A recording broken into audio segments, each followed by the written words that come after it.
và này còn bánh sốt ao lư sân địch và việc ọt lóng này nó sốt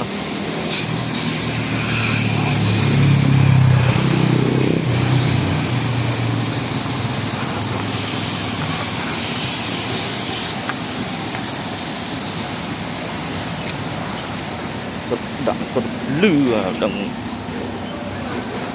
chiêng người ta đi làm lóng rồi chứ tam chiêng đấy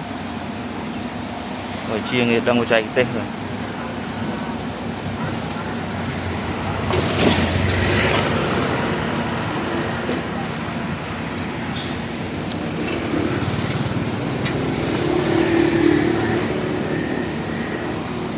ơ là lông cuối lông là toàn được con này đó mình ồ trong quan trọng họ rất ói chọc rồi